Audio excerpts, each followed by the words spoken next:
اور چند مہینے بعد قرآن کا ترجمہ پڑھتی ہے اور اس کے بعد وہ اسلام قبول کرتی ہے.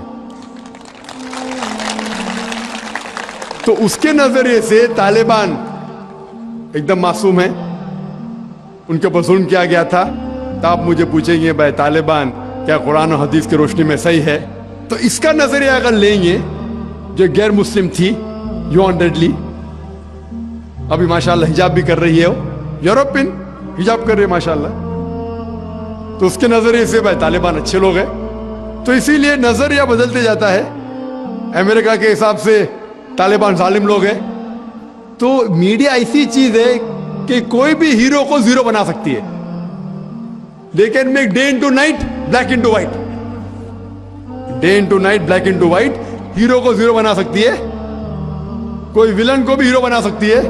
تو اسی لیے قرآن مجید میں اللہ تعالیٰ فرماتے کوئی بھی چیز آپ کے پاس آتی ہے اس کی تحقیق کرو تیسرے کو پہنچانے کے پہلے. تو اسی بنیاد پہ میں نے کہا تھا, کیا نام ہے, اسامہ بن لادن کو جانتا ہوں نہ, یہاں کیا ہو رہا ہے پتہ نہیں مجھے, افغانستان بھی میں نہیں گیا ہوں, لیکن یہ رپورٹ کے ذریعے یہ پتہ لگتا ہے کہ یہ جو امریکہ کر رہی ہے اپنے میڈیا کے ذریعے یہ شیطانی حرکت جو غلط فہمی پھیلا رہی ہے, اس کی سزا تو انشاءاللہ انہیں ملیں گی. اسی لیے میرے نظریے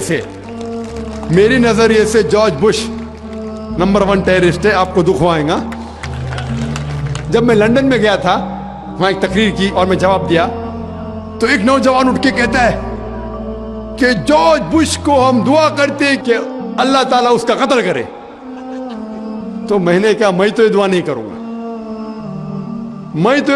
کروں گا, کیونکہ اللہ کے رسول نے جو دعا کی, جو سب سے زیادہ دشمن اسلام کے خلاف جو تھے محمد صلی اللہ علیہ وسلم کے دور میں, دونوں کا نام تھا عمر.